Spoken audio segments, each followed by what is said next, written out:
Hello guys, welcome back. I'm about to break down some theories for Cobra Kai Season 6 Part 3. But before we dive in, don't forget to hit that like button, subscribe, and turn on all notifications. With the recent leaks and theories floating around, it seems like Part 3 is shaping up to have a lot of plot contrivances that might not sit well with everyone. However, looking back at the ending of Part 2, it's likely that Part 3 will deliver a grand and enjoyable send-off, even if it comes with some glaring issues. Thankfully, these won't drastically affect the core themes or the character arcs we care most about. Take Miguel and Tori winning the Sekai Taikai, for example. It's still hard for some fans to believe this, especially since many expected Robbie and Sam to take the crown. But honestly, even without the leaks confirming it, it's pretty obvious where the story is headed. Why would the writers set up Zara and Axel as Miguel and Tori's rivals if Robbie and Sam were supposed to come out on top? Sam has no real dynamic with Zara, and the same goes for Robbie with Axel. Even if Miguel and Tori were to defeat Zara and Axel in a street fight after the tournament, the victory wouldn't feel as earned. This reminds me of what happened with Robbie and Kwon's rivalry. If Miguel had beaten Kwon first, and then Robbie later got his win against Kwon, it would have felt cheap. Let's be real. All the leaks, rivalries, and foreshadowing are clearly pointing toward Johnny, Miguel, and Tori facing off against Wolf, Axel, and Zara. That's most likely what we'll see. Speaking of Kwon, he qualified for the finals in the boys division, but then he died.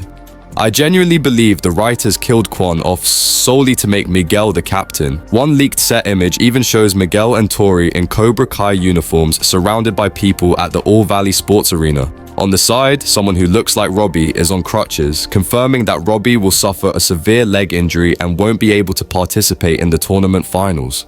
Another leaked image shows Terry Silver in his signature suit at the Sekai Taikai, with the students of Furia de Pantera present to witness the tournament. That's a great touch. But the biggest question mark in these leaks is what Part 3 will mean for Robbie. Honestly, it doesn't look good for him. Robbie should have won an All-Valley tournament a while back. In Season 6, he did get his big win against Miguel and had a great rivalry with Kwon, which he came out victorious in. But the fact that Axel will likely defeat him feels like a disservice to Robbie's character. On the other hand, Miguel seems to be getting the ultimate send-off. The writers have gone all out for him, giving him a college plotline, having him lose to Robbie instead of immediately getting his way, and showing his frustration about not being captain.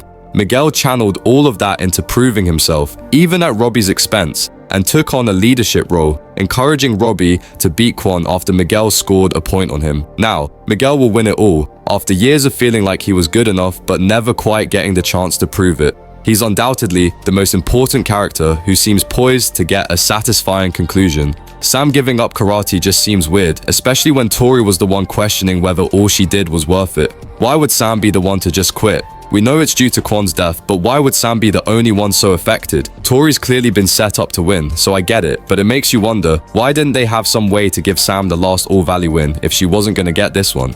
As for Johnny and Daniel, I'm cautiously optimistic. I'm of the belief that the writers built it up with Johnny taking the back seat by not having Eagle Fang represented in the dojo name in earlier season, then having Johnny appreciate Daniel's presence as co-sensei, but still having Johnny encouraged by Miguel in Part 2 of Season 6, where he said, "Johnny's teachings have helped so many," then followed by Johnny saving Kreese. We'll see how things are executed, but I feel Miguel winning and Johnny going back to Cobra Kai could be done well.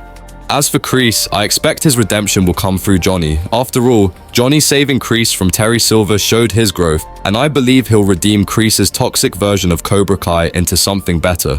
And Kreese's story may conclude with him giving Johnny a blessing to run Cobra Kai while allowing the dojo to thrive in a new, healthier direction. Perhaps Johnny's version of Cobra Kai will focus on self-improvement and initiative, shaped by Daniel's influence and Mr. Miyagi's teachings. It would make sense for Johnny and Daniel to part ways as friends, but run their dojos separately with mutual respect for each other's philosophies. This would also tie into Miguel's heartfelt speech on the beach about making things better. To wrap up, Miguel's story will likely end on a high note. Tori's arc seems solid. Johnny and Daniel's stories have potential, but Sam and Robbie might not get the resolutions they deserve. What do you guys predict will happen in Cobra Kai Season 6, Part 3? Drop a comment below and remember, stay badass.